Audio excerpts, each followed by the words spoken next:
Hey guys, JayTKix here, back again with a new kind of video. This video is about a topic I'm very passionate about, and it just now occurred to me to make a video about it. Why I did, I don't know, but if you can't tell about this Bubba Wallace flag right here, right there, it's about NASCAR. And today we're going to be talking about the closer to the NASCAR playoffs. I mean, what happened at Martinsville?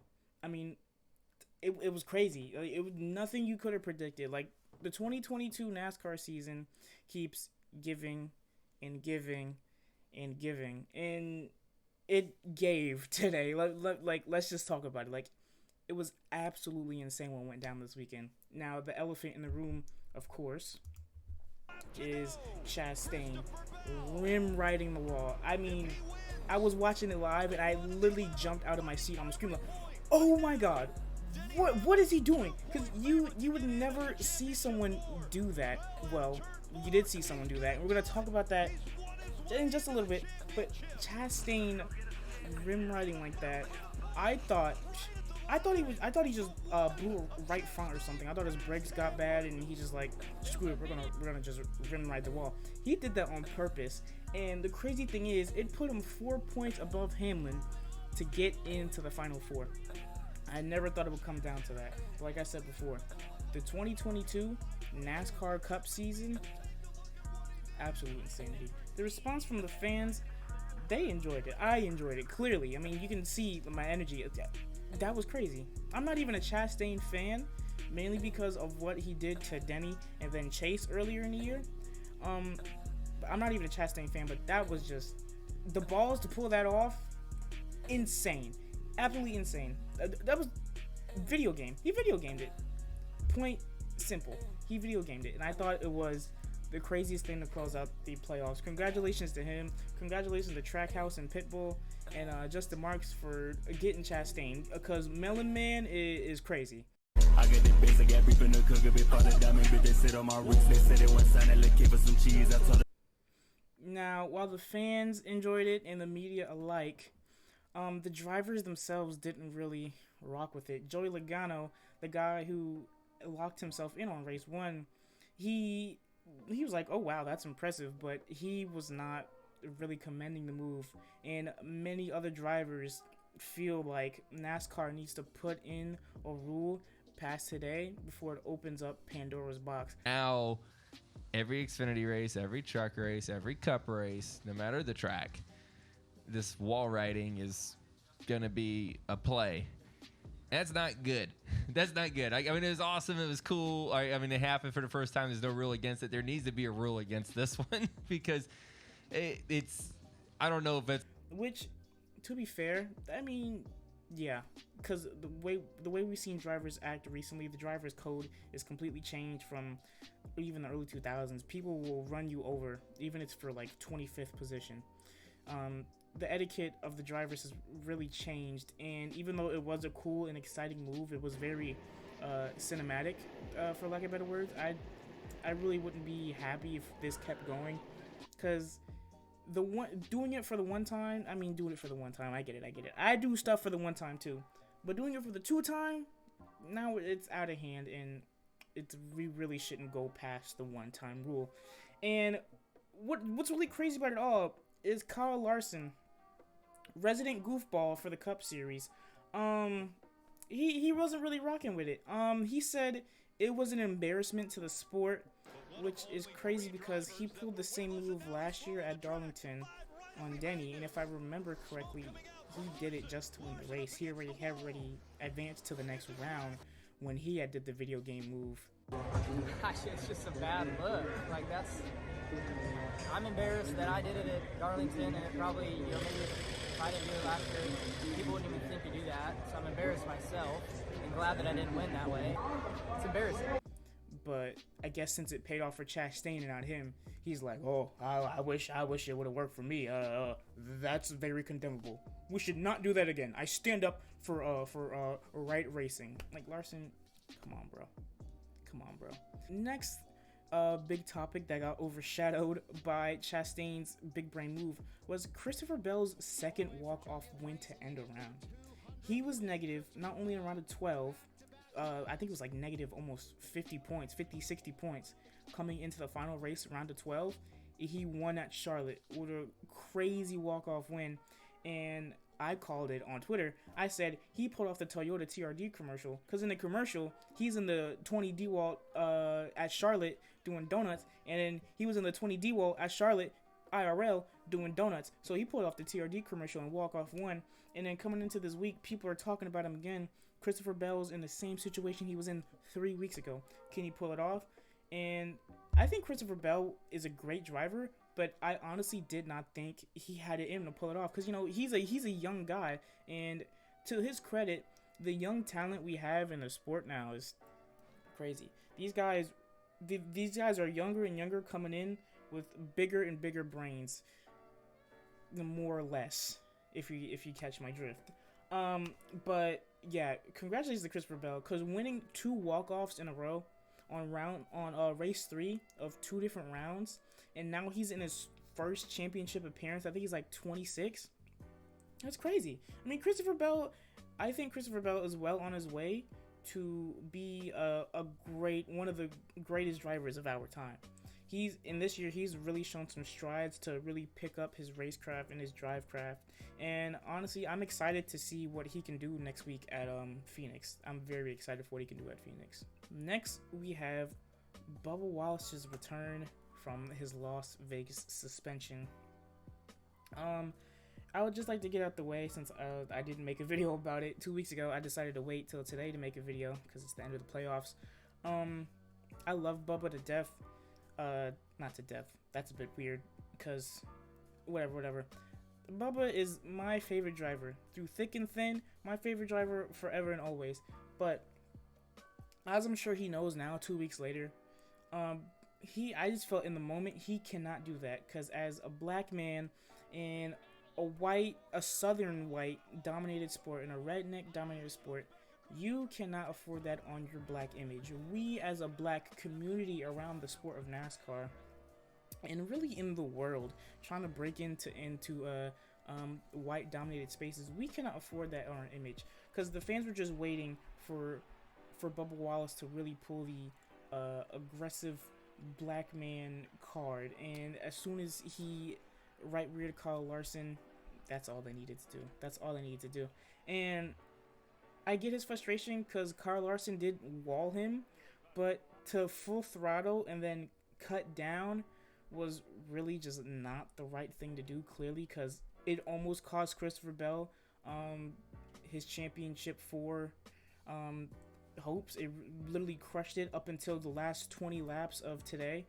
And if Christopher Bell didn't make it to the championship 4, a lot of people would have been pointing the finger at Bubba, I feel, and that would have been much worse on his psyche, because Bubba Wallace is very open with his battle with mental health and depression, as in seen with his Race Bubba Wallace Netflix documentary.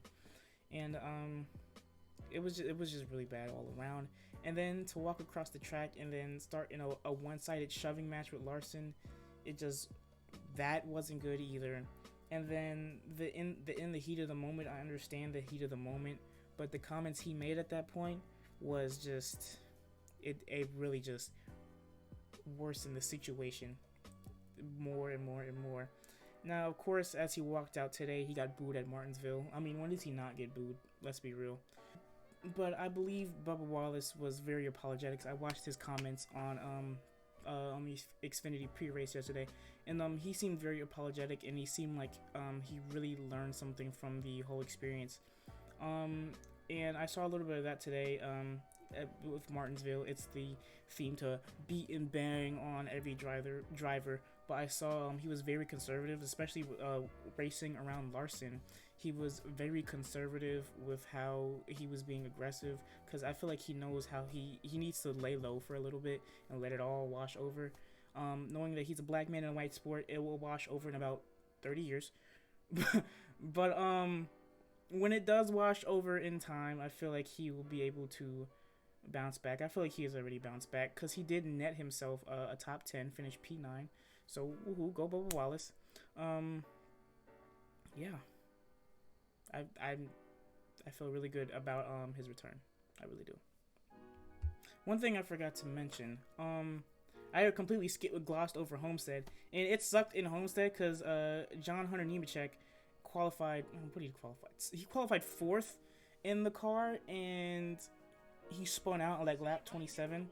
And knowing Bubba and the momentum he had and how good he was at the mile and a halves this year, especially in the second half of the year, I feel like that could have been Bubba's race to win. And it would have been crazy to get in that altercation with Kyle Larson, Las Vegas, and then go out to Homestead and win it. But let's be honest, Kyle Larson in Homestead was a freaking ghost. You could not touch him if you wanted to. Kyle Larson was in and out. Kyle Larson was untouchable on Homestead. Now, on to our next topic was Tyler Reddick's mysterious exit out of today's race. About midway through the race, he pulled the car in the garage, hopped out. The commentator said he was sick. We saw Richard Childress go over to his car and console him, get him out the car and say, it's okay, you can hop out the car. No need to really stress yourself. And it come to find out a few minutes later, Tyler Reddick has some head trouble post Homestead because he did hit hard late in the race. I remember it. He hit hard in a Homestead race and we heard nothing about it. And then on a restart when they were beating and banging because cars are like tight together, and the restart they're beating and banging forward and back. But Tyler Reddick was just in like a, I don't know what you call it, like a bump train, I guess, and he was bumping someone with his front bumper, and he said it was too much. He got a really bad headache, and if you see the picture on Twitter, I'll probably put it up on screen right here. You can see the front bumper is dented in really hard, so he hit it a pretty good amount because these rear bumpers are stiff. So we went that whole week without knowing Tyler Reddick had head trouble, but the medics at RCR did. So why he really raced this weekend, I don't know. I hope for the best for Tyler Reddick because, you know, that's Bubba's new teammate. And he's chicken finger man. Those cheddar chicken fingers, man. Let me tell you, that number 8 meal goes stupid. You know what I'm saying? I love me a number 8 meal. What can I say? I like chicken fingers. But yeah, I hope the best for Tyler Reddick. And it sucked to see him kind of just pull out the race mysteriously, and then come to find out he has a possible concussion. Which you've seen with Alex Bowman and Kurt Busch, knowing Alex Bowman is coming back next week at Phoenix. And Kurt Busch has indefinitely retired from the Cup Series. I hope that we don't see the same for Tyler Reddick, because he is also, like I said before, one of the great young talents in the sport, winning all 3 of his career wins so far with RCR in the 2022 season with the next gen car, 2 road courses and 1 oval. He's really another driver that's up on his way, and he's a short king. So we hope for the best for him as well. Like I mentioned before, Alex Bowman is back in the 48 for the Phoenix finale, now kicking Noah Gragson out of the 48. Thank God.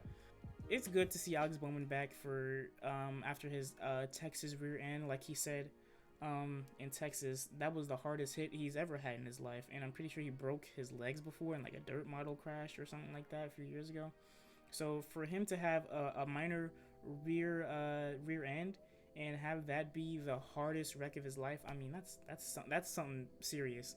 And I'm glad NASCAR did go to fix the rear clip, but it sucks that it took this long in the season for NASCAR to actually fix the rear clip. Some media outlets had posted some NASCAR internal footage of them doing a crash test, removing some minor bars from the rear bumper fuel cell area, and you can see that the toe link, the suspension, and the bumper itself has a lot of flex, as the old bumper clip is on the left and the new one's on the right. You see more flex in the suspension, the tires, the fuel cell, and the bumper.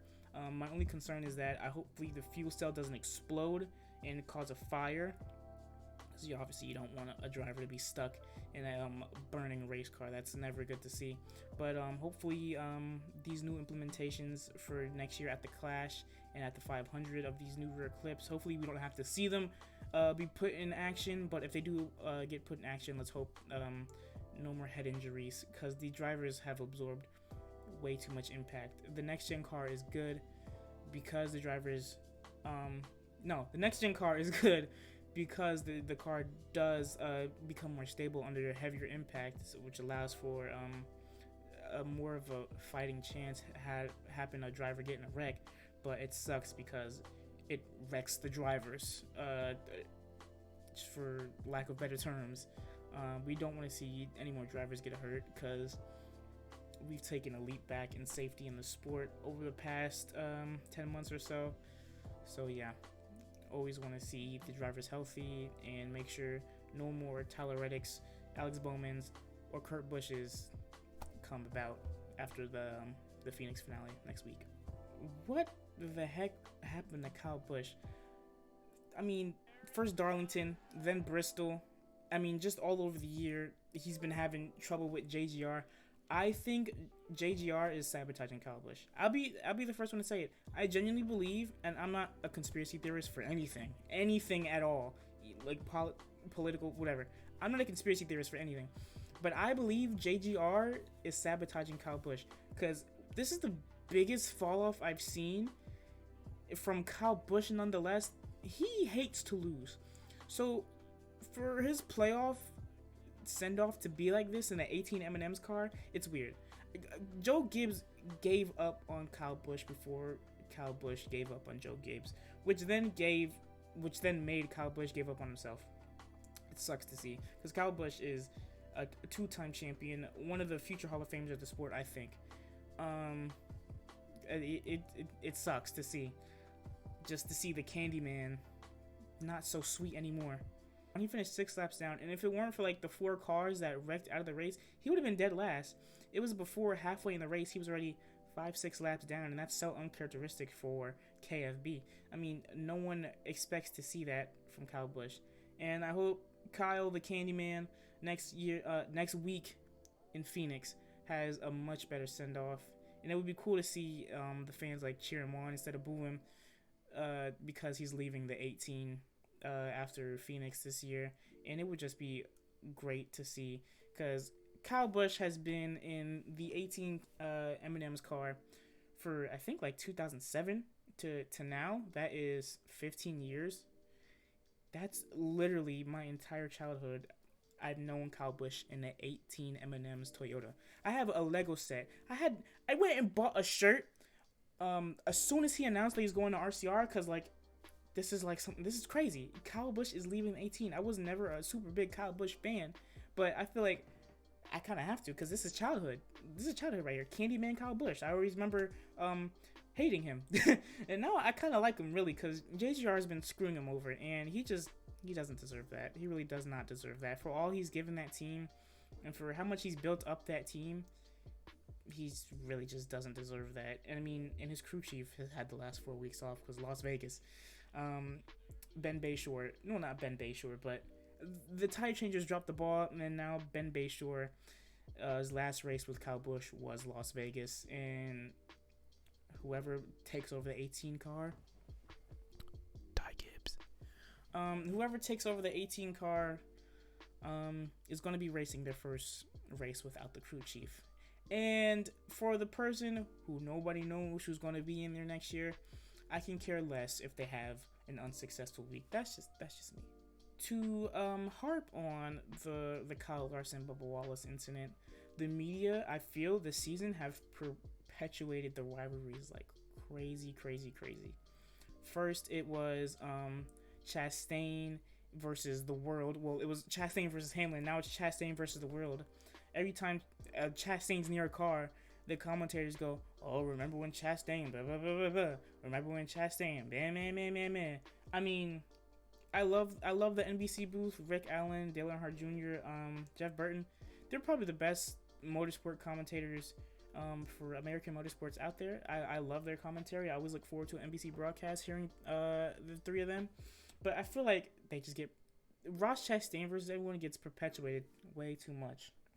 And even today, when Chastain and Hamlin were racing early in the race next to each other, kind of just doing what everyone else is doing, minor bumps and bangs off corner exit, I feel like they were kind of blown out of proportion. Now, towards the end of the race, Denny Hamlin was literally chasing Chastain on the backstretch, like literally forcing Chastain down to the backstretch, there I feel it to be appropriate to mention the history between the 1 and the 11. But throughout the race and throughout the playoffs, there really hasn't been anything between them two. So I feel like it was just because every time I hear, oh, Chastain and XYZ, I just let out an audible ugh, because it's like Chastain is never going to get over this hump in his career if you guys don't let him. Like I said before, I'm not a Chastain fan, but him jumping in this one car with Trackhouse is the best thing that will ever happen to him in his career, because he's found a new wind under his sails, some new fruit in his watermelon patch, because he is becoming an aggressive driver because he knows the opportunity he has and he wants to make the most of it. Now, would I do the same thing in his shoes? Probably, because I feel like I'm an aggressive driver too on iRacing and the NASCAR games. I feel like I'm an aggressive dude, but Chastain is a unique opportunity for him, and I feel like he's trying to make the most of it, and I feel like we will continue to see him make the most of it until he's out of the one car, which I think will be the end of his career. I think he's gonna stay in that one car for another 15-20 years until he decides to retire. Throughout the year, the media perpetuating rivalries, they tried so hard to make that Keselowski and Austin Dillon one-off event at New Hampshire a thing. They really talked about it for like the next 2-3 weeks. They really tried to make it a thing, and I'm like, it was a one-time thing. Now, Keselowski did dig hard into Austin's toe link, but as we saw, that was a one-race deal. I mean, I felt like for the next 3 weeks post New Hampshire, they really dragged it on more than they should have. And today with Kyle Larson and Bubba, I don't remember them saying much about it, but every time one of them two was on, actually, I'm lying. In Homestead and this week, every time Larson or Bubba was on screen, they would just rant and rave about it. Now, Homestead I get, because that's the race Bubba is out, and Kyle Larson dominated that race. But I feel like I'll give him a grace period. After Phoenix, we do not need to hear en masse about what the heck Larson and Bubba are doing, because they became adults over the 2 off weeks Bubba had. Well, the 1 off week Bubba had. They talked it out per Bubba Wallace on the interview, and he feels like they're both in a good place right now. So if the drivers are cordial enough to let it behind them, then so should the media. Now, should the fans do that? Yes, but we're talking about NASCAR fans here, and you're not gonna get reasonable opinions with a NASCAR fan. You're really not. You're just not. But we'll see where this Hamlin and Chastain things go for Phoenix, because I don't want to jump the gun here, but if some kind of retaliation comes from Hamlin amalgamating all the experiences from 2022 to Phoenix next week, as a Hamlin fan, I would hate to see it, but as a NASCAR fan, even as a NASCAR fan, I would hate to see it, really, because I can't say it's water under the bridge because I'm not a driver yet. I'm not a Cup driver yet. So I really wouldn't know what I would do in that situation. And Denny Hamlin, I know he's upset. I'm upset for him because I feel like he had a real good shot to win it all this year. And he keeps getting screwed. He has everything. He's got crown jewels. He owns a team. He owns a race-winning team. He owns a playoff berth team. And the only thing that Hamlin has not done has raised that Bill France. I mean, is he going to do it before his career's over? I don't know how much years he's planning to stay with Joe Gibbs or stay in NASCAR at all. I hope to see Hamlin raise the Bill France at Phoenix, or hopefully Homestead. They bring it back to Homestead. I hope to see him raise the championship trophy. But man, Hamlin just keeps getting screwed and screwed and screwed. But let's hope Denny delivers one year or another. Alright, so after all of that, let's talk about my predictions for our NASCAR Cup Series champion for the 2022 Next Gen NASCAR Cup season. It's been an eventful one. So for our final 4 here, we have Logano, Christopher Bell, Ross Chastain, and Chase Elliott. Now, I'm a big Chase Elliott fan. I want Chase Elliott to win it. I want him to get championship number 2. I think that would be great to see.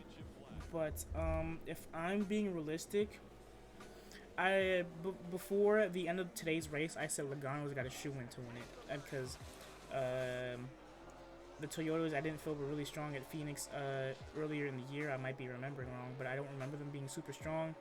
And I just feel like Chase Elliott has fallen off a cliff post Atlanta, and maybe it was bad luck because that was the first NASCAR race I went to, and after seeing one of my favorite drivers win in person, he's kind of eh. I mean, he went Talladega, but he's been eh. So I don't know. I really didn't have Chase Elliott winning. Obviously, I want him to win because he's one of my favorites, but I don't think he's going to win. So my pick would be, I'm leaning towards Logano mostly because Chase Briscoe won it in the spring. So I feel like the Fords have like a strong foundation at Phoenix already, but everyone's been playing catch up all year, and I feel like the catch up is now turned into mustard, and everyone is kind of getting even with each other. There still are some tracks where Chevy's better than Toyota and Ford. Toyota's better, Ford's better, give and take. But I feel like Logano's got a shoe in to win it. No, Logano does not have a shoe in to win it. Logano's got maybe a toe in to win it. But I feel like Christopher Bell can really be one of those young gun guys who really pull something out of his sleeve and take it home with him. And heck, maybe even Chastain if Denny doesn't have team plans from Joe Gibbs or personal plans from Denny Hamlin. I feel like Chastain could even make a good fight. And if Alan Gustafson, Chase's crew chief, if he really rallies that number 9 team and they get something going in this next week from here to Phoenix, I feel like Chase Elliott can probably win it because he's in it until the checker flag is over. Chase Elliott, I feel like he never gives up the fight, even though he's been in his own head a lot lately. I feel like he still has that warrior spirit to go get championship number 2. So my favorite is Chase Elliott, and my pick, I'm gonna have to go with Joe Log, Lab Rats special guest, Pennzoil Penske boy, Joseph Logano. He is my pick to be the 2022 NASCAR Cup champion. The 22 wins it in 22 and gets the 2 championship. He gets his 2nd championship. I couldn't say second because it wouldn't fit in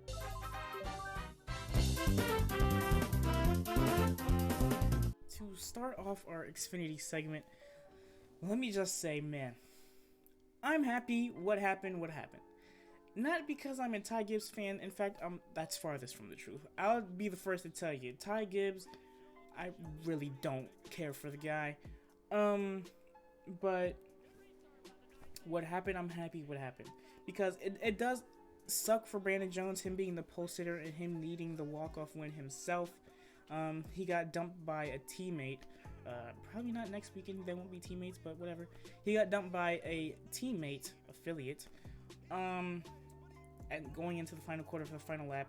It sucks all around because Ty Gibbs had already advanced in stage 2 of the race, I believe, to the final 4. So what Ty Gibbs did literally had no merit, and even if he needed to win that, or if he wanted to win that and he hadn't advanced yet, what Ty Gibbs did has no merit, and it really has no honor behind it. It was a really bad move all around because Brandon Jones needed that win. Brandon Jones is his, like I said, affiliate, but Brandon Jones needed that win way more than Ty did. Like it's really freaking stupid. And the way he dumped him, he just flat out dumped him in the corner. It was bad to see. I got up out my chair for that too, and I was just really upset. But I was happy because not only does it give a reason for everyone else to hate Ty Gibbs, it now justifies my Ty Gibbs hate as well. Hate is a strong word. I'll go with dislike, but we know where I stand. To the fans here,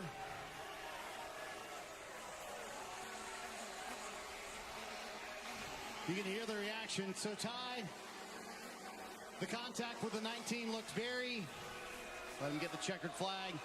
Contact with the 19 looked very intentional. Was it a fair move by your assessment? I definitely didn't want to wreck him, but I wanted to get him out of the groove. I felt like we lost earlier at the spring race just in the same way, but I'm just pumped to get this win, and it's so awesome, especially a track I feel like I've been coming to forever. I ran late models here, and it's just been, it's super cool to win here. And then his post-race comments on NASCAR radio on Sirius XM, saying that people hated Jesus first as well. That's a big word. People hated Jesus first as well. It's very telling of his character. And Joe Gibbs, I mean, whatever, man. I mean, you're racing for your grandpa, like the fans chanted at Martinsville. Thank you, Grandpa. Thank you, Grandpa. Thank you, Grandpa. I mean, it's very deserved. Everything Ty Gibbs has coming towards him, like race etiquette wise and fans treating him wise, I don't think he deserves any like physical violence on his person. Obviously not. It's never that deep. But anything NASCAR experience wise, whether that be in the track or with the fans, how they respond to him in his Cup career next year, I think is very justified. And it's so ironic to see Kyle Busch calm down from his kid stage in NASCAR now to being a grown man with 2 kids and a wife. It's so ironic to see him coming out the 18 and then Ty Gibbs going into the 18, or maybe he carries over his 54, who knows.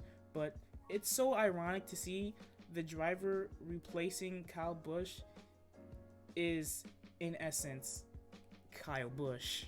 I mean down from Ty Gibbs is a skilled driver. I'll be the first to say he is a skilled driver. He can drive, but he's just very bad at racing etiquette. He bumps people over. We've seen it all throughout the year. Through this Xfinity season, he'll bump people out the way. He done it in Cup. He'll bump people out the way. He bumped Ty Dillon on pit road at Texas, and then he'll plead, "Oh, this, I'm sorry, Jesus, God save us all." Him pulling out the Bible every time he does something wrong. It's really freaking stupid, and sorry just doesn't cut it at this point.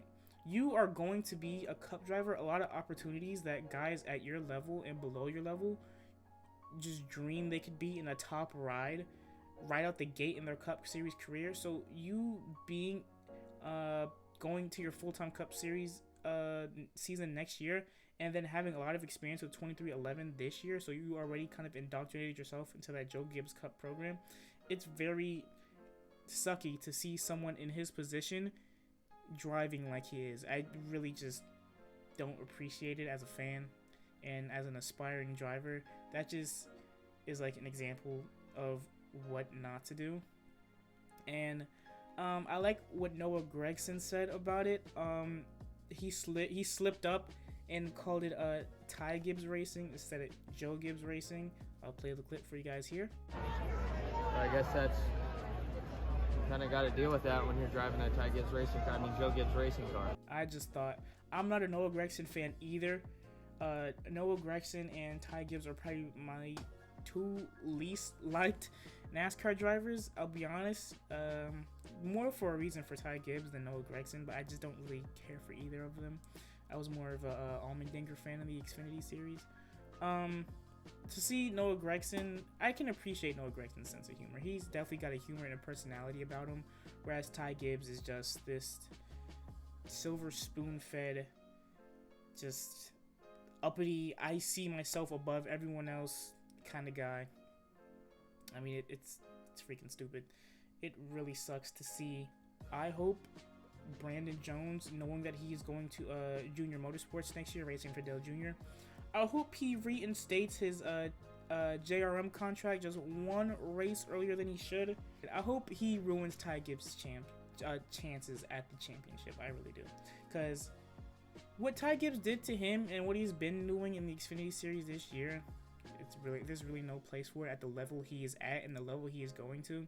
It's unacceptable. I know the Cup guys have been throwing each other around like rag dolls in the WWE arena this year as well, but we can't keep perpetuating the cycle of drivers being nasty and throwing out the driver's code and the gentleman's code, because it's very bad for the sport. It's a bad look for the sport because I've seen more outside media coverage of NASCAR this year than any recent year.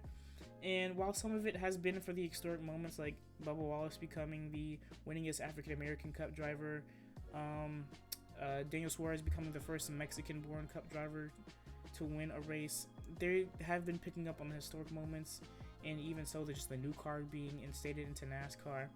But they've really been picking up on the fights, the intentional wrecking, the just overall bad etiquette of the drivers, and it's not a good look for the sport because to everyone else who doesn't watch NASCAR and doesn't really get it, they just see hillbillies getting mad at turning in circles for too long, you know. So it's really just not a good look for the sport overall. Coleman talked about the fact they've been racing each other for a long time. Oh, and there's a punch. Ty Gibbs going after Sam Mayer, and we've got a fight at Martinsville. And another driver battle that occurred yesterday was Allmendinger versus Allgaier. They were beating and banging each other from like mid-race to the end of the race, and it was cool to see like two veterans battle it out for the position in the final four. And it sucks to see Allmendinger go out like that. You know, like I said earlier, in Xfinity Series, I'm an Allmendinger fan. If I had to choose one driver, I've been rooting for him all year. He's been doing really well for his age, and I'm excited to see him go full-time in Cup next year with Colleague, because his Colleague starts this year have been really good. So I think that Cup team is gonna come out with Justin Haley, probably build Justin Haley up, and then be really good with Allmendinger being the veteran he is, racing for JTG Daughtery in the past. He brings something to that Colleague Cup program that probably no one else could bring. But it's very cool to not only see Allmendinger and Allgaier, two veterans of the sport, battle it out, but they also got out the cars at the end of the race. Instead of like getting angry at each other, they became very cordial with each other, and that was just very cool to see them show respect for one another after fighting hard. And you would think they'd come out the cars and like start just throwing each other's helmets at each other, but no, they were like, dap up, bro, some respect right there. He was racing me mad hard. I really rock with you for that, and I like to see that more than drivers fight. Now, don't get me wrong, I love a good fight every now and then, but this year I've kind of had it with the altercations. It'll reset at the Clash next year, obviously, because I have 2 months a break from drivers acting crazy, but I'm just glad to see two cordial drivers at this current stage of NASCAR just not try to kill each other post-race. More contact. They're sideways. Still inside. AJ's got an issue. Clear.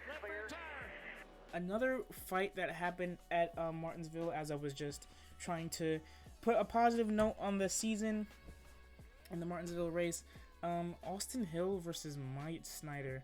No one knew what happened. We saw clips on Twitter of them being pulled apart last night, and then this afternoon before the Cup race, we saw a clip of Austin Hill sending it deep on Myatt Snider, and then we saw a clip of Austin Hill really packing a punch. No pun intended. I mean, like, he clocked.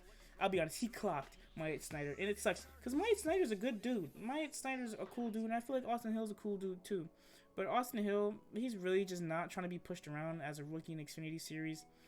He's been very aggressive at times all year, not outside of the car, inside of the car, obviously. Austin Hill's got like a bit of an armor around him, which you can always appreciate from an up-and-coming driver. He's very aggressive. He's very protective of his position on track. And I understand why he's frustrated, because he was having a really bad day at Martinsville yesterday. He was having a really bad day, falling through the pack, bad pit stops, just getting in other people's crap. He was having a really bad day, and apparently he asked Myatt Snider repeatedly to leave from his pit stall, and Myatt didn't, to which we see the absolute wallop that Myatt Snider received. Now, not to make light of the situation, it sucks to see that because it really was a hard punch, and they had to put Myatt Snider in the infield care center post-punch. But like I said before, you just really don't want to see it. And it's crazy because that's two punch-based fights at Martinsville this year, obviously with Ty Gibbs and Sam Mayer earlier this year, with Ty Gibbs not taking off his helmet. We cannot keep going this way as a sport. It cannot become race now, punch later. It has to be race now, get heated, and maybe, I guess, yell at each other later. But we can't keep fighting each other in NASCAR. It's just not a good look for the sport. It really is not. Another good Xfinity topic, I don't see a lot of people talking about it, is Rajah Caruth packing in a top 15, finishing in 12th position, I believe it was, Martinsville. It's very cool to see because I've been following him for about a year now, seeing him come through up on iRacing and through ARCA Series. I was really hoping he would get the championship. He came very close many times. One of his most notable runner-up finishes in the ARCA Series was Charlotte around the time of the Coke 600 this year. I was hoping he would win that. He's had a lot of good runs in ARCA this year, and I think he finished second or third in the season standings. I'm not too sure about that. But it was very cool to see him do a couple Xfinity starts, and obviously at Pocono, he got an early wreck. But it's very cool to see him keep picking off these races, making the most of his selections. Finishing in the top 15 this week was great for Rajah because he's another African American driver, another person I look up to. Him and Bubba Wallace, I really look up to as an African American aspiring NASCAR driver. I look to them as that could really be me one day. It's very cool to see Rajah come up from iRacing to ARCA to Xfinity to possibly an Xfinity winner, hopefully an Xfinity champion, maybe a Cup champion. Who knows? Who knows what's in the cards for Rajah? But it was just very cool as a black youth to see Rajah Caruth packing in a top 15. So good for you, Rajah. Congratulations, and hopefully you're full-time next year in Xfinity because Rajah's got some talent. Rajah definitely has some talent, and I feel like if he surrounds himself with the right people, he can really be another one of the NASCAR young guns that are really showing some power this year. Now for my Xfinity Championship predictions at Phoenix, our top four, our champ four, our final four for Xfinity, we have Noah Gragson, Ty Gibbs, Josh Berry, and Justin Allgaier. Now, I'm going to give it to Noah Gragson because he has 8 wins already this year, I'm pretty sure. He's been on a tear. Noah Gragson has really just found his pace, and if Noah Gragson doesn't win it, I feel like what happened? You know, Noah Gragson definitely deserves to win it. I don't think Ty Gibbs will win it because I think I genuinely think Brandon Jones is going to do something about Saturday night. Josh Berry, I don't know. I feel like Josh Berry has a pretty decent chance to win the Xfinity Series championship.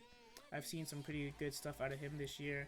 And then Allgaier, he's a veteran in the sport. Like I said, when talking about Allmendinger, he's definitely got some chops on him. He knows how to drive too, obviously, in his mid-30s. He's been in NASCAR a long time. He knows his way around a racetrack. But I just don't see Allgaier taking it all. Now, if I get proved wrong, I'll admit wrong. But I don't see Allgaier really taking the Xfinity Cup. I don't really see him taking it because I just don't feel like he has like that consistency. He's picked off races throughout the year sporadically, but I just don't think he's consistent enough to really take home the championship. So my favorite, well, not my favorite, but my pick to win is the number 9 of Noah Gragson for Junior Motorsports to win the Xfinity Championship. And as an honorable mention, we'll throw in my final 4 prediction for the Truck Series as well. We have Ty Majeski in the 66, Zane Smith, Ben Rhodes, and Chandler Smith. I'm going to go for probably Zane Smith or Chandler Smith. I don't know if they're brothers. Are they brothers? Someone in the comments tell me if they're brothers. I feel kind of stupid if they are brothers, and I'm asking if they're brothers. Whatever. But one of the Smiths, I feel like it's more on Zane than Chandler. But I feel like they both have been very consistent throughout the year. They're both very good truck drivers. So Zane or Chandler Smith would be my pick to win the Final Four for the Truck Series at Phoenix. Hey guys, it's Halloween, October 31st, a day after I recorded the first segment to this video, and there have been some updates. First update we have is Tyler Reddick has pushed out a statement on Twitter following his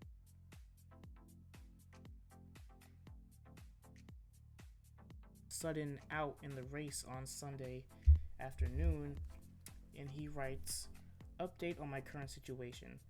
During the restart at the beginning of Stage 2, I was involved in a stack-up where significant contact occurred to my vehicle. After being evaluated in the infield care center, the medical team came to the conclusion that further evaluation today was the next step to take. We are taking those necessary steps to make sure that I am 100% before I am cleared to return to racing.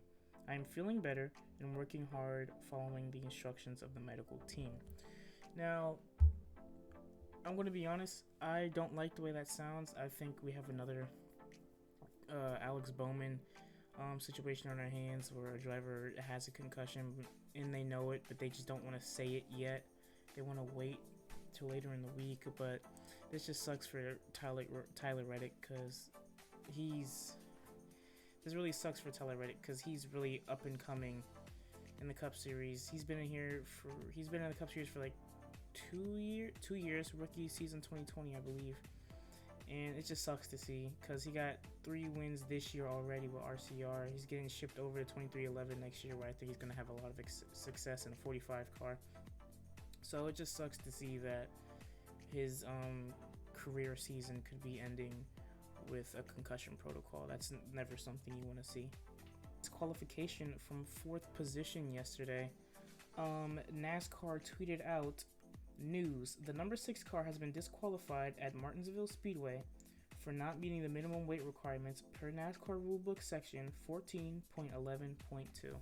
This sucks for Brad because this is his first year owning RFK, first year being a owner driver.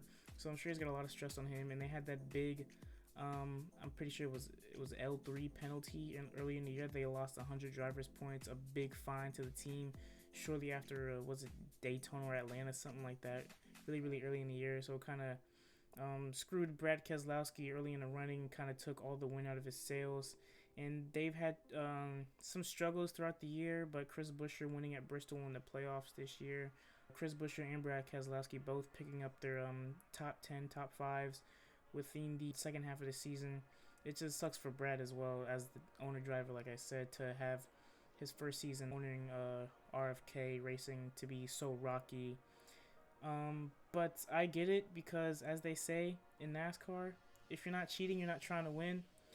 So everyone's bending the rules. They probably took out some weight reduction so they can go faster through the corners, which makes sense to see how he was running yesterday. He was flying through the field to end up 4th in that final push. It was definitely crazy to see because I don't think they showed that much speed earlier in the year at Martinsville before, if I'm remembering correctly, but it definitely makes sense as to why the car was so good, and I completely understand why they do it. Sometimes you just do too much and you overstep your bounds and the cheating gets caught. Next news, we have the racing world reacting to Ross Chastain's video game move yesterday. The Melon Man rides the wall and the world is in shock. Florida Man does Florida Man things and the world is appreciative of Florida Man. We've had drivers from IndyCar like Roman Grosjean and Joseph Newgarden complimenting the move. We have Fernando Alonso and Daniel Ricciardo on the F1 European circuit complimenting the move. Fernando Alonso took to Twitter to say, "This is the best thing of 2022 in motor racing. We all did this on video games with damage disabled. Never thought this would become reality." Fernando speaks for all of us when we never thought something like that would come to reality. Like I said before, it's just a crazy thing to say, crazy thing to see, and I'm still very shocked, but as everyone else is in the racing world, by what Ross pulled off and how well it worked for him. So good for Ross, and I'm interested to see what happens on Phoenix with the wall riding. Keep coming, hang on, man. Checkered flag. Nice and easy. Keep it up against the fence there. And our final update for today is we have the number 6 of Ryan Vargas in the Xfinity Series announcing his departure from JD Motorsports, and his statement on Twitter follows as, I have made the decision to leave JD Motorsports following my final contracted race with the team this past weekend at Martinsville. This decision was not an easy one to make, but as the year progressed, it became clear to me that I was ready to take the leap of faith and turn the page on this chapter of my racing career and life. I would like to thank Johnny, the entire Davis family, and his team for nearly 4 years of experience, both in the garage and behind the wheel. With 2 top 10s and numerous top 20 finishes, we accomplished a lot and proved we can compete. For 2023 and beyond, I look to position myself in a new environment where I can be utilized as an asset both behind the wheel and within the business operations of a team. While my plans are still in the air, you will still see me behind the wheel of a race car, and I am confident I will be able to land on my feet and make the most of my next opportunity.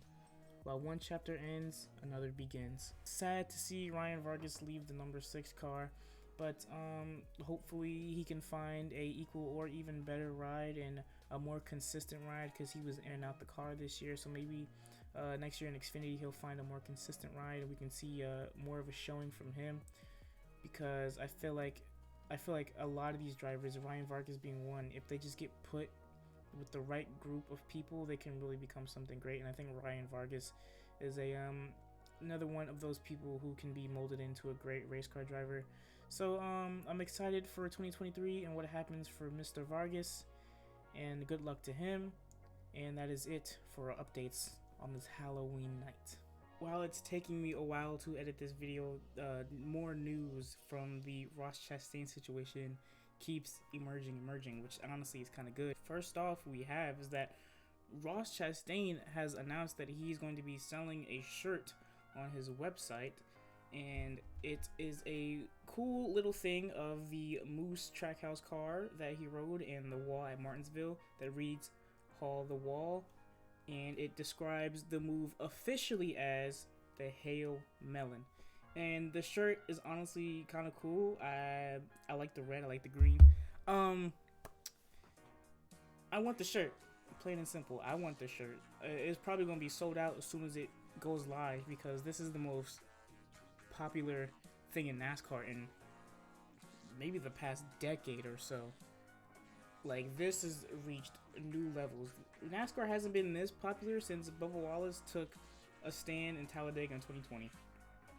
That's the last time I remember NASCAR being this popular, which 2 years doesn't sound that much for 2 major events in a sport, but for a sport like NASCAR, this is pretty big. And it's evident because the clip has garnered 10 million views from the official NBC NASCAR account.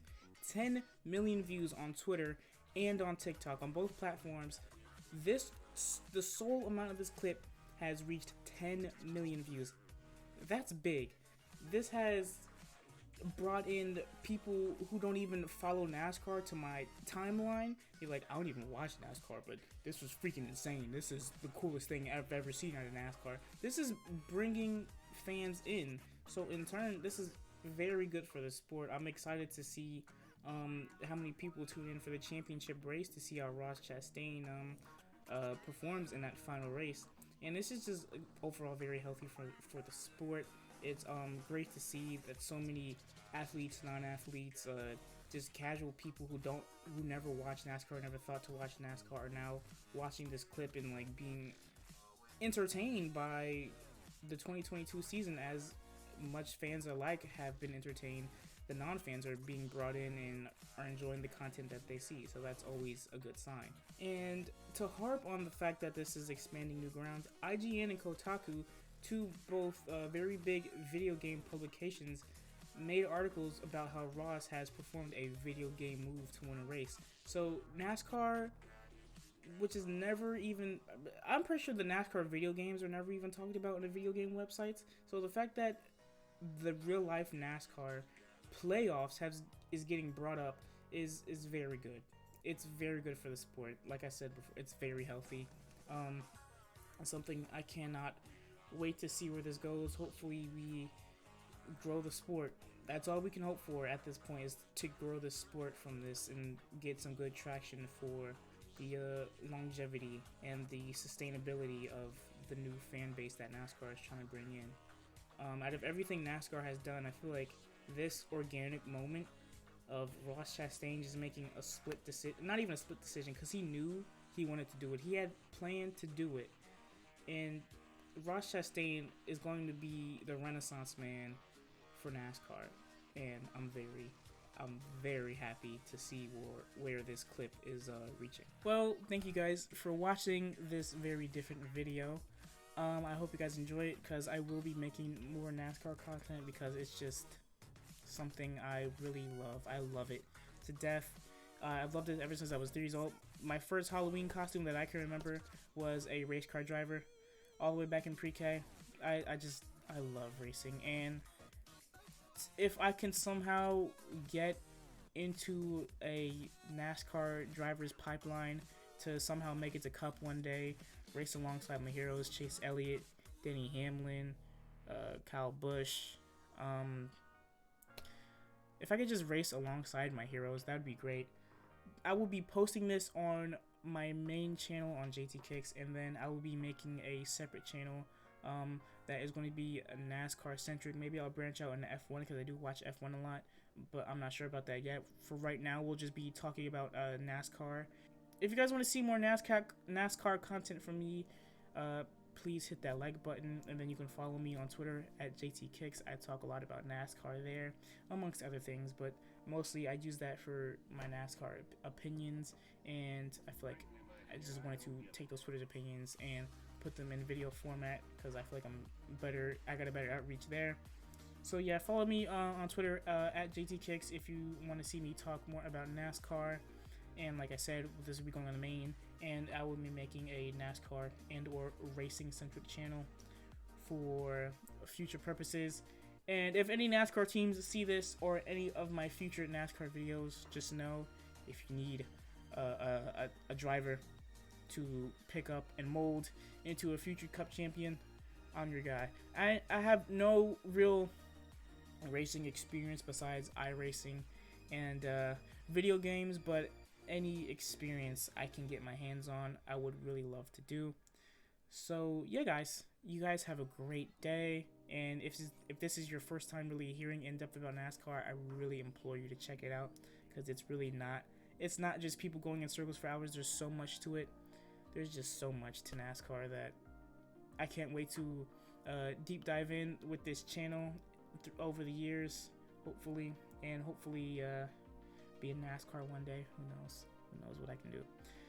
Only God knows. Only God knows. But yeah, thank you guys for watching. Don't forget to like, comment, subscribe, follow me on Twitter, share this channel and video with your friends and family. I will see you guys in the next one. You guys have a beautiful day, beautiful week, even beautiful month, beautiful year. I mean, it's October 2022. We're almost in 2023. I mean, it feels like last week was January 1st, so this year is flying by.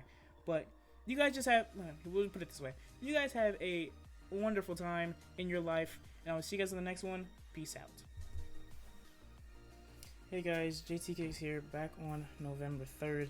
I pretty much have the whole hour video done and edited, just have to add some music on it. But I just wanted to say, if you made it this far in this video, thank you for watching an hour-long video. And I will probably never make a video this long again, because editing this was a grueling task, took 3-4 days. Never making a video this long again. They will definitely be shorter. My goal is to like 10-15 minutes with the typical video for this kind of format I'm trying to do, so I can edit it better and pay more attention to detail on things, and just have an overall smoother not only video creation experience, but viewer experience as well. Once again, if you made it this far into the video, thank you. Have a great day, and RIP Takeoff.